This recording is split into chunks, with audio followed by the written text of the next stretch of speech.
Hello and welcome to the final edition of the National League Rugby Preview Show for this season, powered by Talking Rugby Union. Well, the curtain has come down on the 2024-25 campaign and we had a final day to remember once again. But before we look back in this mini National League Rugby Preview Show on what happened in round 26, a big thank you once again to everybody who's watched the National League Rugby Preview Show during this season, whether you've liked, commented, shared, whatever it might be. It has been massively appreciated by us as a media team. And also, if you've been one of those people who've liked, shared, interacted with our posts on social media as well, that has also not gone unnoticed. So thank you so much for that support. And if you are one of our regular viewers who also gets out on a Saturday afternoon to visit your local National League Rugby club, we are sure that support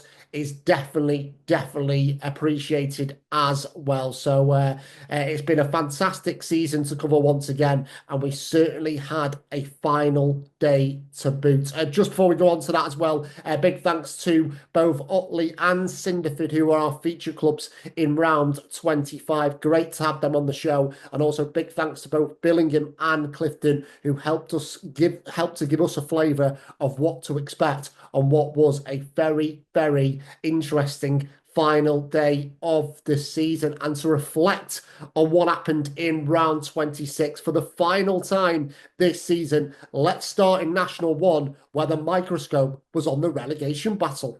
So, as we know, all of the attention was on the relegation battle on the final day, and Esher knew they had to beat 11th place Sedgley Park to stand any chance of avoiding the drop. Peter Winterbottom side entered the afternoon on the back of 8 straight defeats, but they certainly weren't messing around against the Tigers, because the E's led 24-0 at half-time, and then 4 scores in 20 minutes saw them surge into a 50-0 lead before eventually running out 55-14 winners at Molesey Road. Esher capitalising on Sedgley Park's indiscipline as well, the visitors having Ollie Glass sent off, and the Tigers were actually also down to 12 men at one stage. But obviously the bigger picture was that Esher had done all they possibly could to stay in National 1, but because they began the afternoon 4 points behind relegation rivals Leicester Lions,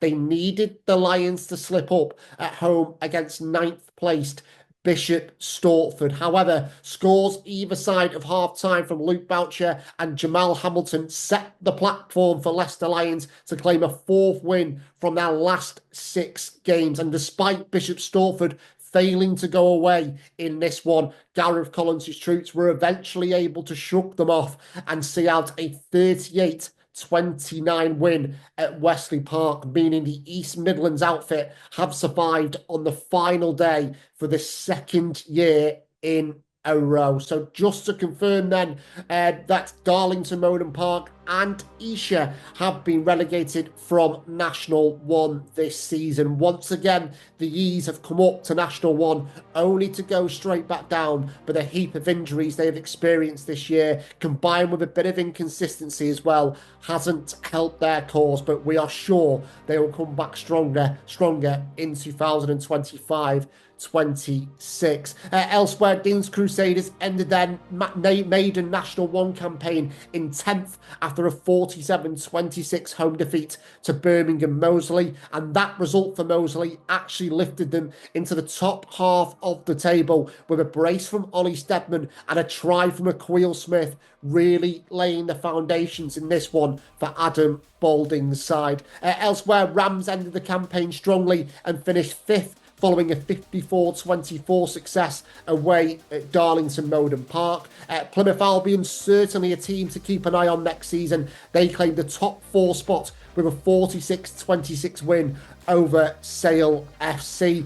Winger Robert Wigginton scored a second hat-trick in as many games to help his side to victory in the Northwest, while the silver medal went to Roslyn Park after a superb season for Kieran Power and Steve Neville's side. In truth, both Park and Rotherham Titans have had excellent campaigns, with of course Rotherham coming up from National 2 North last season, but their final day of the season showdown went the way of Roslyn Park as they claimed a well-deserved 56-26 victory and a 12th straight win at the Rock. Park also ended the term on 97 points overall, as well as being the highest point scorers in National 1. So excellent stuff from Roslyn Park this term. And last but certainly not least, a mention for the champions Richmond, who celebrated their title-winning season in front of a crowd of nearly 1,500 at the Rag as they defeated Altho's Blackheath 40-26. We move on to National 2 North, where all the talk was also surrounding the relegation battle, but there was arguably more drama in this one. So at the start of the afternoon, the bottom four teams were separated by just 4 points and all battling for survival, and two of those teams met on the final day. Bottom of the table, Harrogate knew a win would give them a chance of staying in the fourth tier, while opponents Billingham needed a single point from their trip to North Yorkshire, and the visitors completed their mission inside just 26 minutes as Dan Dixon, Peter Evans, Joe Ross and Jamie Lane all went over to secure the try bonus point and Billingham's survival for another year. But Harrogate did respond to make it all square at 28 all. Now, could Harrogate turn things in their favour? Well, Billingham's indiscipline opened the door for the hosts as 3 yellow cards in 6 minutes were punished immediately as the excellent Kristen Dobson went over to give Harrogate the lead, and they were able to stay in front to record a 48-35 victory. So a maximum for Harrogate meant they needed one of Hull or Preston Grasshoppers to falter, and at one stage Harrogate were actually safe as Hull dropped into the relegation zone after finding themselves 45-34 down away at 10th place Otley with 13 minutes remaining. However, like we have seen in this crunch period of the season, Hull dug deep once again, and tries from Billy Addy and Tom Bairstow helped Hull turn things around to record a 48-45 win, meaning Hull was safe alongside Billingham. But the only way now that Harrogate would avoid the drop is if Preston stumbled away at Chester, and Dan Orwin's troops got off to the worst possible start as centre Jacob Brown was sent off after just 13 minutes for taking a man out in the air. But Hopper showed some unbelievable grit and determination to clinch a 41-21 victory, with Danny Mayer bagging himself a hat-trick for the Lightfoot Green Club. So here is how the final standings look, where, as you can see, Harrogate were the ones to fall through the trapdoor because of Preston and Hull both securing bonus point wins and Billingham getting their desired outcome. So commiserations to Harrogate, while Hull, Preston and Billingham all survived on the final day. And just to give you an indication of how congested and competitive it has been in the bottom half of National 2 North this season, just 10 points separated Harrogate and 9th place Chester when the season ended on Saturday. And look at Harrogate's points total there. 52 points for the side finishing bottom of the league. Shows you how competitive this division has been this year. So expect more of the same in 2025-26. Elsewhere in the bottom half, Sheffield Tigers lifted themselves up to 8th following a fine 36-15 win over Wharfdale. The Tigers won 6 of their 9 games this term in the second half of the season, which saw them climb away from any relegation danger. So good work from the Dormore outfit. Just into the top half then, where newly crowned champions Leeds Tykes couldn't finish a phenomenal season with a victory. Injury issues during the first half didn't help them against Tynedale, but take absolutely nothing away from Tyne's excellent 21-12 victory, which saw them finish one place higher than last year and end what has been a pretty solid campaign for the North East side with a flourish. So congratulations to Tynedale on a brilliant victory in round 26. And finally, let's have a look at second and third place, with Sheffield claiming their highest ever finish for the second year in a row. They ended the campaign with a 33-21 win away at Fylde, thanks to Ryan Burrows' hat-trick, and that was a 22nd victory of the season. And Anthony Poser and his team are doing a cracking job at Aberdale Park and will certainly be ones to watch next term. While, like Sheffield, Lynn claimed their highest ever finish and did so in style with a thumping 72-28 win over Hull Ionians. Nathan Beasley grabbed himself a hat-trick, while there were also braces for Patrick Jennings, Tom Manitin and Sam Wadsworth, with Lynn ending the term in sparkling fashion. They had such a brilliant first half of the season, didn't they, Lynn? Injuries didn't help them after Christmas, but they certainly ended with a bang. And they'll look back on the 2024-25 campaign with fond memories.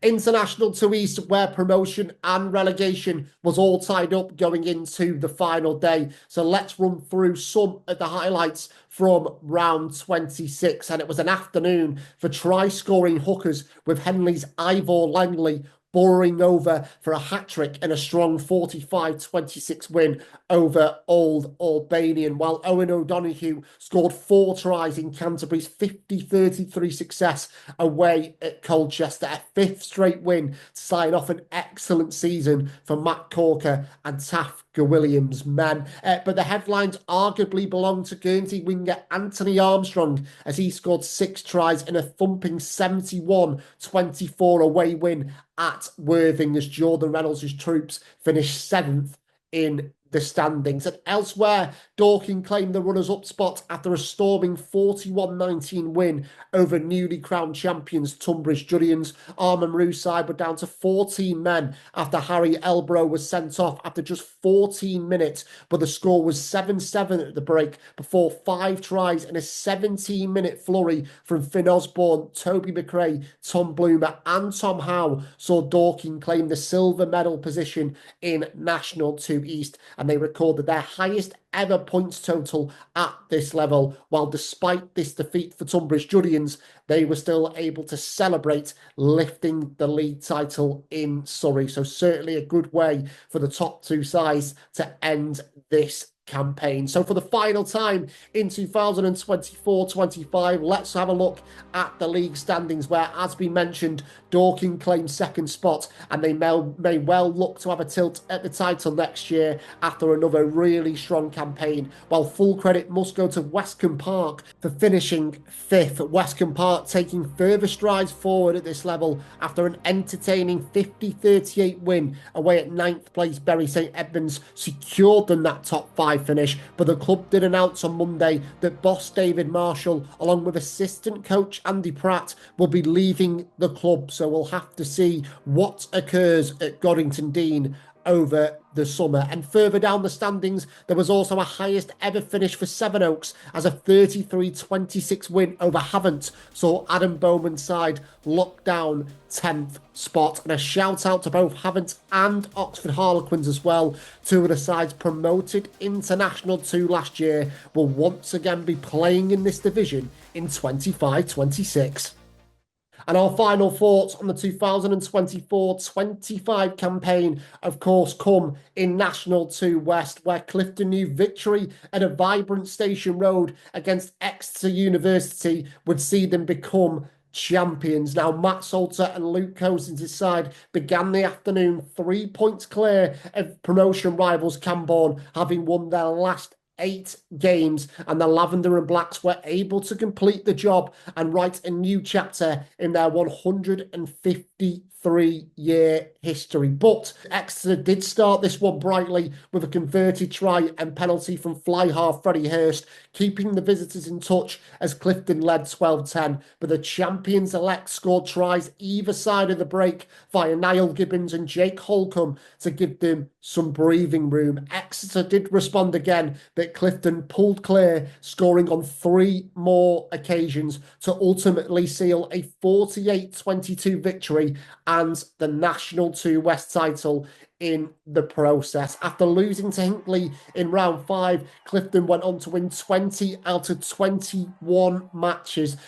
Just 4 points dropped since the start of October is staggering consistency from the Bristol outfit. But perhaps one of the reasons for such high standards from Clifton may also be attributed to Camborne, who more than played their part in this gripping title race.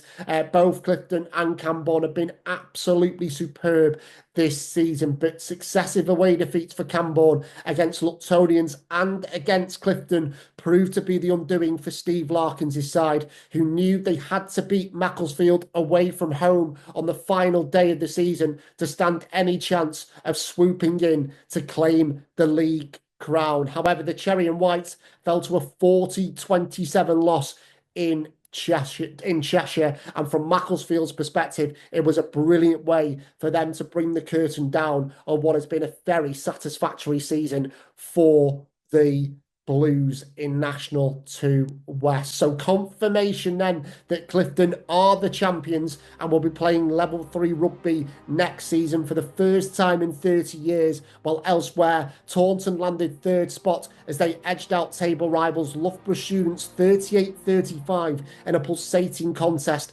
at Veritas Park. Luctonians ended the campaign as they started it with 5 straight wins after defeating Hinckley 24-12 in Ryan Watkins' last game in charge of the club. An excellent turn for Hornets, who finished in a record 6th place thanks to a solid run of results in the final 2 months of the campaign. But both they and Cinderford lost on the final day, with the latter on the wrong end of a hat-trick scored by Old Redcliffians fullback Thomas Hughes in a 34-25 defeat, while Hornets were beaten 36-26 by a resilient Redruth down in Cornwall. And a shout out to Macclesfield, who we mentioned just previously, because despite it being well documented about the challenges of them playing in National 2 West this season, they were able to finish in 11th place. So well done to everybody involved at Priory Park. While in the battle of the bottom 2 on the final day, Bourville picked up their first win in 10 games and their first away victory in 12 months, following an entertaining 47-29 success down at Devonport Services. So that was all that occurred on the final day. But just bringing it back to Redruth just briefly, on Monday they announced that Director of Rugby Nigel Hamley would be stepping down from his position after a 6-year stint in charge of the club. And Redruth said they will be announcing further details around this in due course. So all change at the recreation grounds over the summer, following an 8th place finish for Redruth this term. But sticking with the Redruth theme, something a little bit different to end this week. And you may have seen on last week's show, we mentioned the charity event that the club are hosting on Sunday, all in aid of Rugby4Riley. You may have seen us, as we said, mention it on last week's show, but the event has been organised by Scott Lake, the father of young Riley, who was diagnosed with Duchenne muscular dystrophy, a muscle wasting condition with no current cure. The rugby community has rallied around past events like this for Scott and the Lake family, and it's set to be another mega day on Sunday. 2 games of rugby are on offer. Loads of National League rugby names are involved, as well as ex-professionals such as Stefan and Dylan Armitage, Tom Varndell and Ethan Waller, who will all be a part of the day as well. So to find out more about what is happening on Sunday down at Redruth, we spoke to founder of Rugby4Riley, Scott Lake. Scott, just for people who might not be aware of the Rugby4Riley event and what's taking place on Sunday, can you just give us a little bit of background to begin with? Yes, basically, my son Riley was diagnosed with something called Duchenne muscular dystrophy a couple of years ago. So we basically, in Cornwall, is obviously a bit of a hotbed for rugby. So we kind of put that link together with making an event to raise funds for Duchenne UK and Action Duchenne, two charities that support Duchenne children and families. And also, we made a memory list for Riley, basically, because things as they go on will get a lot harder to do with him. So basically, been making memories for the time, that quality time. So he's basically got a quality of life, basically. And obviously, the last 2 years, as we've grown it, it's got bigger and bigger. And more people want to get involved in organisations. It's kind of now just grown into this kind of momentous day where thousands of people come and enjoy the cause, enjoy the day, enjoy some brilliant rugby, and kind of get a bit of understanding of exactly what these families go through on a daily basis. There's no way to really explain it. It's a very difficult situation. Obviously, one that we knew nothing about the condition when Riley, my son, was diagnosed at 6. A lot of people are apparently diagnosed a lot earlier than that, so it was kind of a shock to us. Really, it's life changing. There's no kind of way of explaining that. But what it has done is this event has basically people now are coming up to me and talking to me. They don't want to talk about rugby anymore. They want to talk about the condition. They want to talk about how it affects lives and how they can make a difference. I mean, it must be heartening for you, Scott. You mentioned there that it's obviously grown and grown after the last couple of years. How impressive has that progression been, and also how much has that support been so valued by not only yourself as a family, really, but obviously for their overall cause? Yeah, I mean, obviously, it's extremely humbling. Obviously, I was kind of in the rugby circles, so I kind of knew a few people, but we never imagined the first year we did it when we got a couple of guys down who we kind of knew involved. Like Josh McAvase's one obviously got involved, and the first couple of years, and then we never thought like 2 years later we'd have like triple European Cup winners wanting to come and travel down and get involved in the cause. Obviously, it's brilliant for us. We have a bit of a platform to obviously raise awareness of Riley. Not everybody has that platform to get their story out there. So for us, obviously, we're raising awareness for Riley's story as a family, but also there's so many children out there, and it gives them the chance to have their voice and their story read as well. Yeah, absolutely, absolutely, Scott. And he gave us a bit of a tease there about some of these big names who have been involved in it over the last couple of years. You know, the poster that people can obviously see on Facebook and social media ahead of Sunday. You've given a list of some really strong names there, but it's fantastic to see so many people from all corners of the rugby world, let alone just Cornwall, getting involved in this. Yeah, I mean, like I said, obviously the first couple of years when we had a couple of extra professionals get involved, we thought that's great. It helps, like the skill level of the game. It brings obviously people that you probably wouldn't see at Redruth or in Cornwall playing much often. But it's been kind of more the commitment that people have shown to kind of get involved in it. Like Ian Wittens, for example, like won everything with Exeter Chief European Cups, and he's playing Saturday and flying down Sunday morning to be involved. Like that kind of extra bit, like doesn't kind of go unnoticed to people. And like there's so many boys that retired up recently from Northampton and various places. And they basically said like, no, I want to put boots on because I think it's a brilliant cause. And they're not even coming down for the day. A lot of them, they're making the whole weekend of it. And these people are bringing their families, which obviously means more to us than anything because the rugby is a part of it. And obviously it's a driving force behind it. But obviously the whole thing is about families being welcome, enjoying the whole day. Such an experience of like basically from 10 till like midnight. It's a whole day of stuff that we put in place. And obviously we're very grateful to everyone that wants to come and support. Yeah, and if the weather's anything like what it is behind Scott, I'm sure everyone will be enjoying themselves down in Cornwall this weekend. The bank holiday weekend seems the right time to be heading to that neck of the woods, indeed. And Scott, you mentioned before, kind of hotbed Cornwall rugby. Everyone seems to know that, and we know Camborne and Redruth have really reignited the rivalry again over the last couple of years in National 2 West. But I guess that Cornwall community makes this extra special as well, knowing that the whole kind of county in a way is behind an event like this. Yeah, definitely. Obviously, Cam and Redruth, obviously, and the Pirates, I guess, and they're probably headline acts for Cornwall for many years. Obviously, people forget how much international players and stuff Cornwall have produced over the years. Do you know what I mean? Obviously, the link with the Chiefs, I guess, now is probably the most recent. And like Jack Noel, Luke Cowan-Dickey, they've all come through local academies and gone on to obviously achieve England, Lions, and whatever else. But yeah, obviously, we pretty much got, I think, nearly every club in the county involved in some way. with an earlier game. Obviously, we do North versus West Cornwall, which kind of grows the profile of the teams in the county as well, which is obviously a never effect that we can obviously. It's basically kind of we did like a barbarian style thing, so everyone wears their own club shorts and socks. So with the advertisement of the game, it gets their own clubs out there. Whether you're a big club like Redruth or Camborne, or you're a small club, for example like Dan Kelly and Foyer, who a lot of clubs might not have heard of, they're getting the same exposure as one of those big clubs, which obviously hopefully will impact them down the line in the rugby circuit.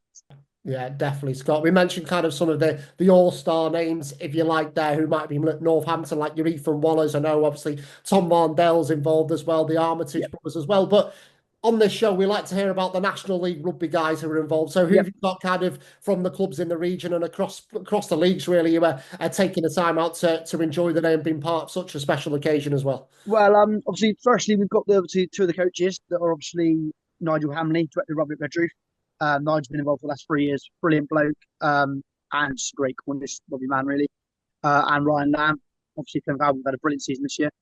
Ryan's actually involved, I think, on a seventh tournament on Saturday and then again on Sunday. So obviously, Ryan was a brilliant rugby player, but obviously he's a brilliant bloke as well. He played in the first year, which kind of give us a real boost to get out there because Ryan was a big name. And then we've got lads from Redruth, obviously Tom Cowan-Dickey, that was also at the Pirates and Leicester, Jack Simmons and everyone, Redruth. So yeah, we've got plenty. A couple of Jago Shepherd and Jensen Boughton, both from Plymouth Albion. So yeah, a lot of the kind of the Southwest clubs. We've got a couple of the coaches involved from Dean's Crusaders. So it's kind of people from kind of everywhere from the Southwest really have wanted to kind of put players forward and get involved and support the vet. And even if they can't obviously play, so many that have obviously come down and gone, I'm going to travel down for a day and make a day of it. So yeah, obviously extremely grateful. It's nice to see obviously some of the old guard kind of booting up. Yeah, be interested to see them. Some of the shirts are a lot tighter than they were probably 5 years ago. But yeah, obviously it's extremely humbling. I'm guessing it's brilliant for families and brilliant for those clubs that obviously put names out, and I'm sure they'll publicise it, and they have been. So yeah, we're extremely grateful, and hopefully some brilliant rugby, and I'm sure there'll be some beers drunk post match, and everyone enjoy the evening. We've got 2 games of rugby, one at 12 o'clock and one at 3 o'clock. And we've also basically got raffles, auction. The whole top of it, Redruth will be a fun day. So inflatables for the kids, Disney TV characters, basically you name it, we've got it really. And then in the evening, we've got live bands that basically give up their time to kind of play in the evening. Chances to meet some of the players, have photos. Basically, yeah, adults, rugby fans, non-rugby fans, family people, just basically bring a family out and enjoy a great day, and we'll come and look after you. So many thanks to Scott for coming on this week's show. Really appreciate his time. And as we say, all of the details can be found on the Rugby4Riley Facebook page in terms of how you can purchase tickets and how you can show your support for what is set to be an absolutely brilliant day on Sunday. And well done again to Scott and his team for pulling together this event for another year. So Rugby4Riley on Sunday down at Redruth Rugby Club. Please show your support if you can. But before we go, we must congratulate the 6 clubs who will be playing National League Rugby next season. And we'll start with Rosendale, who claimed promotion from Regional 1 Northwest. So congratulations to them. They've had to come through such difficult adversity this season, have Rosendale, after the loss of player Liam Canning back in September. But the squad and the club have pulled together immensely, and they will be playing level 4 rugby next season. So congratulations to them, and congratulations to Oundle and London Welsh as well for winning their respective leagues. Oundle won Regional 1 South East after winning all 22 of their matches, which is some achievement, while a 5th promotion in 7 seasons saw London Welsh continue their rise as they claim the Regional 1 South Central title. So well done to both of those clubs, and well done as well to Syston, who claimed promotion as a fully amateur side from Regional 1 Midlands without losing a single game. And it's also a welcome back to National 2 for Scunthorpe and Barnstaple. Scunthorpe back in the National Leagues for the first time since 2019-20 after winning Regional 1 North West. Well, after a 2-year absence, Barnstable are back in at this level after sealing the Regional 1 Southwest title following a tough promotion battle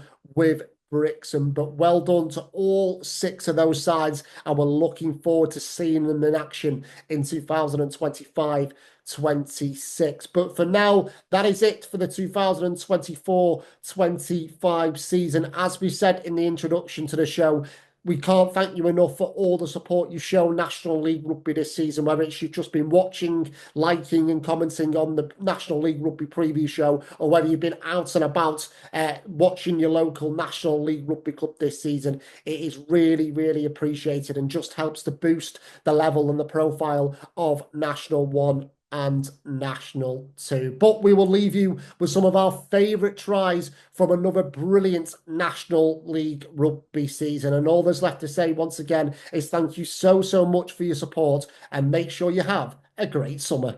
It's killing time, waiting here for you, killing time,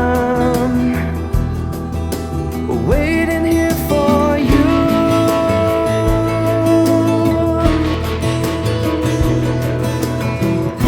How I long to have you near.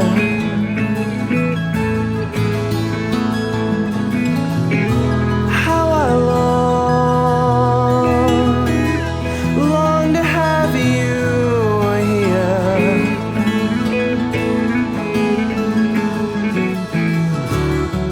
Your fire is in my heart forever. Your fire is in my heart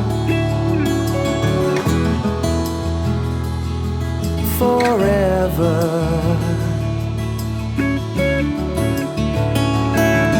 Forever. Oh, forever.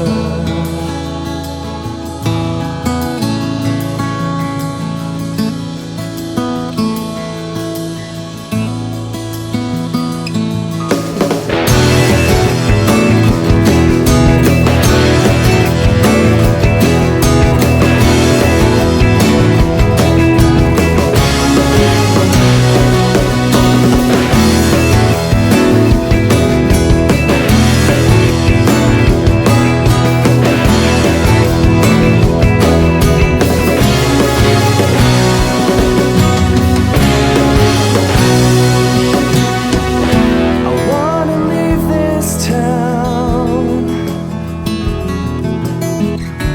feel the ocean breeze, cold, salty on my face. But I can't go nowhere in case I miss you. Oh, miss you when you